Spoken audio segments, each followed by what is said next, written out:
Hello viewers, I am Pravesh Rohila and welcome to Codematics, your ultimate maths and computer science destination. So like आप लोगों का paper complete हो चुका है on 2 April. I hope कि आप लोगों ने सभी ने बहुत अच्छे से किया होगा. तो आज की वीडियो में मैं पेपर को पूरा सॉल्व करके दिखाऊंगा आपको. तो आप चेक कर सकते हैं कि आपने कितना सही किया है और कहाँ गड़बड़ी करी है. ठीक है, विदाउट वेस्टिंग टाइम हम शुरू करते हैं.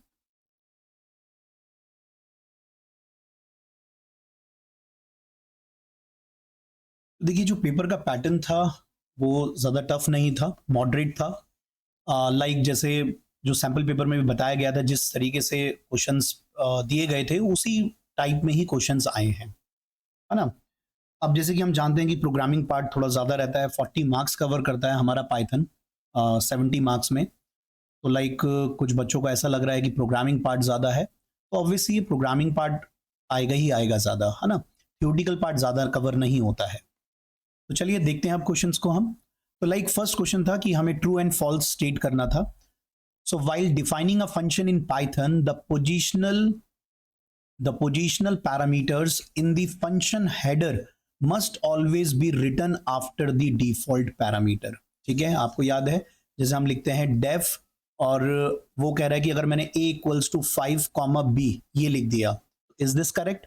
तो ये डिफॉल्ट आर्ग्यूमेंट का कॉन्सेप्ट है हमारा और ये हमारा पोजिशनल है. तो हम जैसे कि जानते हैं कि पोजिशनल पहले होना चाहिए फिर बाद में डिफॉल्ट होना चाहिए. ओके, तो दैट मीन्स मतलब ये एक जो मैंने डेफिनेशन दी है, दिस इज इनकरेक्ट. ओके, तो ये इसी चीज के बारे में बोल रहा है. तो क्या ऐसा पॉसिबल है? ऐसा पॉसिबल नहीं है. सो इसका आंसर हमारा क्या होगा? फॉल्स होगा. ठीक है. इसी तरीके से सेकंड क्वेश्चन में बोला गया है the select statement when combined with dash clause return records without repetition. ठीक है, तो जब सिलेक्ट को हम कौन सा क्लॉज यूज करते हैं सिलेक्ट के साथ, सो दैट हमें जो रिकॉर्ड में रिपीटिशन है वो ना मिले. तो obviously distinct is the answer. Okay, now third question is what will be the output of the following statement. तो देखिए, मैंने काफी क्वेश्चंस डिस्कस करे थे हमने इस चीज पे. ठीक है, तो अब कैसे सॉल्व करेंगे मैंने आपको बताया था, will always read from left to right. ठीक है, क्योंकि यहाँ पे हमारे पास मल्टीप्लीकेशन डिवीजन ये सब सेम प्रेसिडेंस के हैं, तो इनको हम लेफ्ट टू राइट सॉल्व करेंगे. तो पहले 16 इंटू 5 हो जाएगा. तो 16 into 5 is 80 divide by 4 asterisk 2, then again divide by 5 minus 8. Okay, अब 80 डिवाइड बाय 4 पहले सॉल्व होगा. ये कितना आएगा? 20 इंटू 2/5 माइनस 8. सिमिलरली पहले 20 into that is 40 divide by 5. अच्छा सॉरी, एक मिनट, एक चीज यहाँ पे. अब हम जानते हैं ये सिंगल डिवीजन है तो पॉइंट में आएगी वैल्यू. ठीक है, तो that is it is 20. Just wait.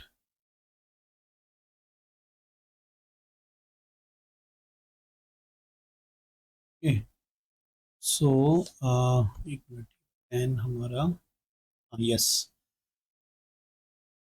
तो ये आएगा हमारा दिस इज 20.0. ठीक है ना. तो ये 20.0 इंटू 2 विल बी 40.0 माइनस 8 और 40.0 डिवाइड बाय 5 इज 8.0 माइनस 8 और 8.0 minus 8 will result as 0.0. So answer is C. Okay, अच्छा देखिए फोर्थ क्वेश्चन देखते हैं. तो what possible output from the given option is expected to be displayed when the Python following Python code is executed. तो यहाँ पे हमें random module का कॉन्सेप्ट है. ये एक लिस्ट हमारे लिए बन गई है सिग्नल. तो ये ध्यान रखिएगा, signal is a list type variable which having the value red, yellow and green. तो इनकी इंडेक्सिंग क्या होगी? 0, 1 and 2. ठीक है, फिर हमने लूप लगाया है फॉर k इन रेंज 2, 0, -1. तो आप देख रहे हैं जंप नेगेटिव में है, तो दैट मीन्स ये आपको 2 और 1 जनरेट करेगा. तो लूप वेरिएबल में हमारी सबसे पहले वैल्यू क्या आएगी? It will read 2. अब हम अंदर लूप की ये बॉडी है 2 स्टेटमेंट, तो यहाँ पे रैंडम हमने रैंड रेंज फंक्शन को यूज कर रहे हैं और इसमें हम k की वैल्यू मतलब लूप वेरिएबल की वैल्यू को पास कर रहे हैं। तो जब आप रैंड रेंज में 2 पास करेंगे तो इसकी पॉसिबिलिटी क्या होगी जनरेट करने की, या तो 0 जनरेट करेगा या ये 1 जनरेट करेगा। ओके ठीक है, तो पॉसिबिलिटी दोनों की है, इट कैन बी अ 0 और इट कैन बी 1। तो r में जो वैल्यूज आएगी वो 0 भी हो सकती है और 1 भी हो सकती है। फाइन, अब प्रिंट स्टेटमेंट में हम सिग्नल को प्रिंट कर रहे हैं और एंड को हमने ओवरराइट कर दिया है, तो that means cursor will not move to the next line, वो सेम ही लाइन पे रहेगा और इस सिग्नल की वैल्यू को प्रिंट करने के बाद वो क्या करेगा, हैश लगा देगा। ठीक है, हैश को कॉन्कैटिनेट कर देगा। तो r में अगर हम 0 लेते हैं, अगर if the value of r is 0 तो ये क्या प्रिंट करेगा, ये रेड प्रिंट करेगा। अब आप ऑप्शन में चेक करिए कि रेड आ रहा है स्टार्टिंग में, ठीक है, आपको यहाँ पे रेड मिल गया है। अच्छा, अगर अब r में 1 भी तो हो सकता है, तो अगर 1 होता है तो येलो से स्टार्टिंग होनी चाहिए, तो इसका मतलब हमारा ये और ये हो सकता है। अभी हम ये बात बोल रहे हैं, ठीक है। ओके, अब लूप फिर से इटरेट करेगा, तो k में क्या वैल्यू आएगी इस बार k में वैल्यू 1 आएगी। तो जब k की वैल्यू 1 होगी तो रैंड रेंज ऑफ 1 क्या जनरेट करेगा, ये सिर्फ एक वैल्यू जनरेट करेगा, दैट इज 0। क्या जनरेट करेगा, ये 0 जनरेट करेगा। तो इट मींस अब ये सिर्फ किसको रीड करेगा, रेड को रीड करेगा। तो अब हमारा ऑप्शन क्या आना चाहिए, अब सेकेंड टाइम पे इसको रेड ही प्रिंट करेगा, ठीक है ना। तो दैट मींस देखो, अगर मैं डी ऑप्शन को देखूं तो ये क्या बोल रहा है, येलो हैश ग्रीन हैश, तो ग्रीन नहीं आ सकता, ठीक है ना, क्योंकि 2 इंडेक्स तो आ ही नहीं रहा है आर में, तो दैट मींस डी हमारा आंसर नहीं हो सकता। बी को अगर हम देखें, फिर से देखो ग्रीन आ गया, तो ग्रीन हमारा 2 इंडेक्स है, ये भी नहीं हो सकता। अब अगर हम अपने ए को देखें तो ए बिल्कुल हो सकता है, देखो येलो हैश और रेड हैश, ठीक है ना, तो A is the answer. Is that clear? इस तरीके से अप्रोच होती है इस क्वेश्चन को करने की। नेक्स्ट क्वेश्चन को देखते हैं। Fifth, in SQL the aggregate functions which will display the cardinality of the table। तो cardinality का मतलब क्या होता है, means number of rows। क्या होता है इसका मतलब, number of rows, ठीक है। तो number of rows हमारा कौन बताएगा, यहाँ पे कौन सा एग्रीगेट फंक्शन बताएगा, काउंट एस्ट्रिक। ओके, चलिए नेक्स्ट देखते हैं। which protocol out of the following is used to send and receive emails over a computer network? Very simple, it is SMTP, okay, simple mail transfer protocol. Now identify the valid Python statement from the following। कौन सी invalid Python statement बतानी है। तो d equals to dict, ये हमने dict dictionary का function use कर लिया, तो दिस इज करेक्ट स्टेटमेंट, मतलब कि इसमें कोई एरर नहीं रेज होगी। ये क्या करेगा, d को एक डिक्शनरी टाइप वेरिएबल बना देगा, एम्प्टी डिक्शनरी बनाएगा, साथ ही साथ b वाला भी हमारा एक एम्प्टी डिक्शनरी क्रिएट कर रहा है, c वाला एक एम्प्टी लिस्ट को जनरेट कर रहा है। बट डी वाले को अगर आप देखें तो डिक्ट एक फंक्शन है, तो पैरेंथेसिस होने चाहिए, यहाँ पे करली ब्रेसेस दे रखे हैं, तो this curly braces has a problem. Okay, तो that means D is the answer, क्योंकि उसने बोला था कि इनवैलिड बताना है हमें। ओके ठीक है। Next 8th question, consider the statement given below and then choose the correct output from the given option. Okay, एक हमें स्ट्रिंग दी है, my string is a my str is a variable, इसमें जो स्ट्रिंग गिवन है वो है हमारी मिसिसिपी। ओके, तो इसकी इंडेक्सिंग कर लेते हैं हम सबसे पहले। तो इंडेक्सिंग इज 0 1 2 3 4 5 6 7 8 9 एंड 10, ठीक है। अच्छा, नेगेटिव भी यूज कर रहे हैं, तो नेगेटिव में भी -1 -2 -3 -4 -5, ठीक है, दिस इज -5 -4 एंड -6 तक ले लेते हैं, क्योंकि -5 की बात कर रहे हैं। तो देखिए अभी क्या बोल रहा है, माई str:4, this is called slicing, याद है ना। तो स्टार्टिंग कुछ नहीं बताया, एंड 4 बता दिया है, तो कहां तक उठाएगा, ये मिस तक उठाएगा, 4 इंडेक्स को नहीं लेगा। ओके, एक कम चलता है ना, तो दैट मींस ये जो स्टेटमेंट है हमारी, ये स्टेटमेंट हमें क्या देगी, ये हमें देगा मिस, MISS। ओके, अच्छा, फिर प्लस हैश को कॉन्कैटिनेट किया गया है, ठीक है, और ठीक है, अब देखिए कौन से आंसर बन रहे हैं हमारे, या तो ये आंसर बन रहा है या ये आंसर बन रहा है, ये नहीं हो सकता, ये नहीं हो सकता, क्योंकि इसमें MISSI दे रखा है। अच्छा, अब माई स्ट्रिंग -5 एंड नहीं बताया, तो -5 से भी शुरू करेगा और पूरा एंड तक जाएगा, तो दैट मीन्स -5 हमारा S पे था, तो सीपी देगा ये, दैट मीन्स SIPPI। ओके, तो correct answer is B. Got it? अच्छा, 9th question, identify the statement from the following which will raise an error. अच्छा, कौन सी स्टेटमेंट जो एरर को रेज करेगी? देखो हमने लास्ट टाइम भी डिस्कस किया था ये क्वेश्चन, ठीक है। ये रेप्लीकेट करेगा, ये मल्टी स्ट्रिंग है और एक ये इंटीजर है, तो स्ट्रिंग और इंटीजर को अगर आप ऐड करेंगे तो वो कॉन्कैटिनेशन नहीं होगा। ओके, टाइप एरर आ जाएगी। फाइन। अच्छा, 10th क्वेश्चन को अगर हम देखें तो select the correct output of the following code. ये हमें एक स्ट्रिंग दे दिया इवेंट, इसमें G20 space is there, then presidency at 2023। Okay, तो there is only one space, ठीक है। फिर उसने बोला है कि L इक्वल टू स्ट्रिंग को स्प्लिट कर रहा है, और इसने आर्ग्यूमेंट क्या पास करा है? स्पेस पास किया है। वैसे तो हम जानते हैं स्प्लिट बाय डिफॉल्ट भी स्पेस पे ही काम करता है ना। तो अब आप जानते हैं स्प्लिट क्या करता है, वो एक स्ट्रिंग को लिस्ट की फॉर्म में जनरेट करके देगा, और एलिमेंट्स किसको बनाएगा? वर्ड्स को बनाएगा। अगर स्पेस के बेसिस पे हम स्प्लिटिंग कर रहे हैं तो दैट मीन्स एल में क्या आएगा भाई? देखिए एक ही स्पेस है तो सिर्फ दो ही वर्ड बनेंगे, एक G20 बनेगा और एक एट 2023 बनेगा। तो अब आप देख लीजिए आंसर। सॉरी, अब यहाँ पे इसने क्या कर रहा है? ये स्लाइसिंग भी कर रहा है, ठीक है। पहले हम अपनी लिस्ट जनरेट कर लेते हैं, तो ये आ जाएगा G20 कॉमा और यहाँ पे आएगा प्रेसिडेंसी, ठीक है, प्रेसिडेंसी एट 2023, ठीक है, ये चीज आ जाएगी हमारी। ओके,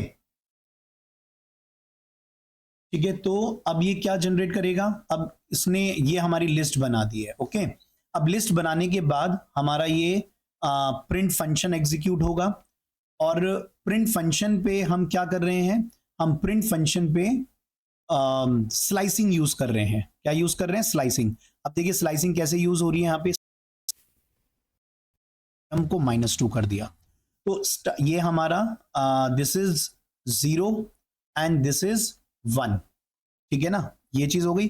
तो -2 का मतलब क्या हो गया कि अब हम उल्टे में चलेंगे, मतलब कि मैं अब रीडिंग करूंगा इस साइड से, कि स्टार्ट और एंड कुछ नहीं बताया गया। ओके फाइन, बट स्टार्टिंग कहां से होगी? स्टार्टिंग यहां से होगी, 1 से होगी, और फिर 1 के बाद ये क्या करेगा? 2 का जंप देगा। बट 2 के जंप के लिए हम क्या करेंगे? क्योंकि यहाँ पे दो ही एलिमेंट्स है, तो 1 में अगर आप 2 को और ऐड कर देंगे तो ये मतलब पीछे करेंगे तो ये कितना होना चाहिए? मतलब यहाँ पे और एलिमेंट्स है ही नहीं, तो दैट मीन्स आंसर हमारा क्या आएगा? आंसर हमारा सिर्फ ये आएगा। Is that clear? तो अब ऑप्शन कौन सा होगा हमारा, बी या डी? तो आंसर इज यस, कौन सा होगा, बी और डी? आंसर इज बी, ठीक है। क्यों? ये लिस्ट की फॉर्म में देगा, स्लाइसिंग यूज कर रहे हैं ना, तो आउटकम क्या होता है स्लाइसिंग का? जो टाइप है, if we are doing this outcome will be list. अगर स्ट्रिंग की कर रहे हैं तो स्ट्रिंग होगा आउटपुट, और अगर आप टपल की कर रहे हैं तो टपल होगा, ठीक है। तो बी इज द आंसर। अच्छा चलिए, नेक्स्ट है हमारा, हाँ, which of the following option is the correct unit of measurement for the network bandwidth. तो हम वैसे बिट पर सेकंड में यूज करते हैं, और फ्रीक्वेंसी में भी एनालॉग सिग्नल की अगर हम बात करते हैं तो उसको हम हर्ट्ज में भी देखते हैं। तो यहाँ पे बिट्स पर सेकंड तो नहीं दिया गया, तो hertz is the correct answer. Okay, अच्छा, now next is observe the given Python code carefully. a equals to हमें 20 गिवन है, ठीक है फाइन, एक हमारा ग्लोबल वेरिएबल बन गया है। फिर डेफ कन्वर्ट a, अब मैंने देखो यहाँ पे आर्ग्यूमेंट में वही सेम नाम का वेरिएबल ले लिया है, तो जब हम ऐसा करते हैं तो ऐसा क्या होता है? We can say it hides the global variable, ये ग्लोबल वेरिएबल को हाइड कर देगा, ठीक है। तो B20 हो गया, तो a is equal to a plus B, ठीक है, ये स्टेटमेंट हो गई है। यहां से देखो अब हम फंक्शन कॉल कर रहे हैं कन्वर्ट, तो 10, तो ये 10 किस में कॉपी होगा? ये 10 हमारा a में कॉपी हो जाएगा। तो ये जो लोकल a था, एक मैं जगह, ये मेरा ग्लोबल a है, this is global a which having the value 20, and this is our local a having the value as 10 receive हुई है, फाइन। अच्छा, अब भी यहाँ पे एक वेरिएबल बन गया जिसमें क्या वैल्यू आ गई है? 20 आ गई है। फिर हम लिख रहे हैं a is equal to a plus B, तो दैट इज 20 प्लस 10, मतलब इनका एडिशन हो रहा है, और इनका एडिशन कितना आएगा? 30, और वो 30 वापस किस में जा रहा है? a में जा रहा है। That means this 10 now will become 30, और बस फंक्शन कंप्लीट करके, क्योंकि हमने कुछ प्रिंटिंग नहीं करी है यहाँ पे, हम वापस वहीं पे आ जाएंगे कॉलिंग स्टेटमेंट पे। यहाँ पे आए, इसके बाद ये प्रिंट स्टेटमेंट को प्रिंट करेगा। अब ये किस ए को एक्सेस करेगा? This a is our global a, that means output हमारा क्या आएगा? 20। ओके, एरर कोई नहीं है, ये बात ध्यान रखें, कहीं आप एरर कर दें, एरर कोई नहीं है, आंसर क्या होगा हमारा? 20 होगा। ठीक है, क्योंकि जैसे फंक्शन कंप्लीट हो जाता है उसके बाद उसके जो भी इंटरनल वेरिएबल्स होते हैं वो सब मेमोरी से फ्लश आउट हो जाते हैं। ओके, चलिए नेक्स्ट देखते हैं। 13, state whether the following statement is true और false. So while handling exception in Python, name of the exception has to be compulsory added with except clause. ऐसा जरूरी नहीं है, ठीक है, क्योंकि अगर आपको अगर याद होगा जब हम फाइल हैंडलिंग की बात करते हैं बाइनरी में, तो हम वहां पे लिखते हैं एक्सेप्ट, ठीक है, और हम क्या लिखते हैं? EOF error. Is that clear? हम क्या लिखते हैं? EOF एरर लिखते हैं, और फिर हम यहाँ पे जो भी हमें करना होता है वो हम काम करते हैं। तो वो ये कह रहा है कि क्या ये ऐसे एरर का नाम लिखना जरूरी है? ऐसे जरूरी बिल्कुल नहीं है। अगर आप इसको एक्सेप्ट भी लिख लेते हैं तो इस केस में भी ये हमारी एरर्स को क्या करेगा? हैंडल करेगा। एक्सेप्ट बेसिकली हमारा ग्लोबल हो जाता है, मतलब this except block if you have not mention any name of the exception, तो उस केस में वो क्या करेगा? कोई भी एक्सेप्शन अगर प्रोग्राम में आएगी वो उन सबको कैच करेगा, ठीक है ना, वो उन सबको, मतलब ये वाला ब्लॉक मेरा उन सारी एक्सेप्शन को कैच कर लेगा, जो भी किसी भी, चाहे वो डिवाइड बाय जीरो एक्सेप्शन हो या टाइप एक्सेप्शन हो, कोई भी होगी। बट अगर आप EOF एरर मेंशन कर देंगे एक्सेप्ट में, तो फिर वो सिर्फ EOF एरर को ही एक्सेप्ट करेगा। Is that clear? तो that means it is not compulsory that you need to always define the name of the error. Okay, so that means it is false. This statement is false. Okay, now 14th one is which of the following is not a DDL command in SQL? Very simple, बहुत बार किया है हम लोगों ने। तो drop is a DDL command, ठीक है, create is a DDL command, alter is a DDL command. Yes, update is not a DDL command, it is a DML command. Fine. Now 15th, dash is a set of rules that needs to be followed by communicating parties in order to have a successful and reliable data communication over a network. तो dash is a set of rules. कौन होते हैं rules? Protocols, ठीक है, we can say protocols, ठीक है, is a set of rules. अच्छा, now next is consider the following Python statement. Now we have opened a file that is content.txt. जैसे कि हमने पहले भी डिस्कस किया था कि अगर हम कोई भी फाइल मोड नहीं बता रहे हैं तो बाय डिफॉल्ट हमारा फाइल मोड क्या होता है? रीडिंग होता है। तो that means we are reading a file. Now which of the following is an invalid statement in Python? तो what is the purpose of seek function? पहली बात तो ये बात क्लियर होनी चाहिए। तो सीक फंक्शन क्या करता है? हमारे फाइल पॉइंटर को एक डिजायर्ड लोकेशन पे प्लेस्ड करता है। अब इसके दो आर्ग्यूमेंट्स होते हैं, ठीक है, तो ये हमारा जो फर्स्ट आर्ग्यूमेंट है ये पोजीशन को बताता है, दिस इज फॉर पोजीशन, और सेकंड वाला जो है वो हमारी और यू कैन से लोकेशन, ठीक है ना, मतलब कि ये बताएगा कि जो पोजीशन सेट करनी है वो करंट लोकेशन से करनी है, बिगिनिंग से करनी है या एंड से करनी है। तो 0 का मतलब होता है बिगिनिंग, 1 का मतलब होता है फ्रॉम द करंट लोकेशन, और 2 का मतलब होता है फ्रॉम द एंड। तो इसका मतलब -1 तो कुछ होता ही नहीं है, ठीक है, -1 कुछ नहीं होता है। Is that clear? तो आंसर हमारा क्या होगा यहाँ पे? सी होगा। पहला आर्ग्यूमेंट हमें पोजीशन बताता है और सेकंड विद रिस्पेक्ट टू, ठीक है ना, किस रिस्पेक्ट में हमें पोजीशन प्लेस करनी है। स्टार्टिंग से करनी है, 0 का मतलब स्टार्टिंग होता है, 1 का मतलब करंट, जो भी फाइल पॉइंटर की जो करंट लोकेशन होगी वहां से उतने बाइट्स आगे फॉरवर्ड मूव करेगा, और 2 का मतलब ये होता है फ्रॉम दी एंड से बैकवर्ड डायरेक्शन में। उस केस में हम जो लोकेशन होती है उसको नेगेटिव में देते हैं, ठीक है ना, जैसे मतलब मैं ऐसे लिखूंगा f.seek, सपोज मैंने लिखा -5,2, तो मतलब एंड से वो क्या करेगा? 5 बाइट्स पीछे चला जाएगा। ओके, चलिए नाउ 17 एंड 18 असर्शन रीजनिंग। तो 17 में देखिए क्या कह रहा है कि CSV file is a human readable text file, बिल्कुल सही बात है, where each line has a number of fields separated by comma और सम अदर डिलिमीटर, बिल्कुल सही कह रहा है ये, इसमें कोई गलती नहीं है। रीजन कह रहा है write row method is used to write a single row in a CSV file, ये भी करेक्ट है, but this reason is not the explanation of this A part, ठीक है, आर हमारा एक्सप्लेनेशन नहीं है ए का, तो इसका मतलब आंसर क्या होगा इसका? हमारा इसमें बी इज द आंसर. ठीक है, both A and R are true, but R is not the correct explanation for A. Okay. Now 18th, the expression hello dot sort in Python will give an error. Okay, ठीक है, बिल्कुल सही बात है, because जो string का कोई sort function ही नहीं होता है ना. अब बोल रहा है sort does not exist as a method और a function for string in Python. देखिए वही बात बोल दी है, तो दैट मीन ये इसका एक्सप्लेनेशन भी दे रहा है. तो both the statements are true and R is the correct explanation of A. So that means option A is the answer. ठीक है ना, इसका हमारा आंसर क्या होगा, A होगा. ठीक है, तो ये हमारा सेक्शन A हो गया है. ठीक है, आई होप आपको समझ में आए हो. अब नेक्स्ट पार्ट में मैं आपको सेक्शन B को एक्सप्लेन करके बताऊंगा. ठीक है.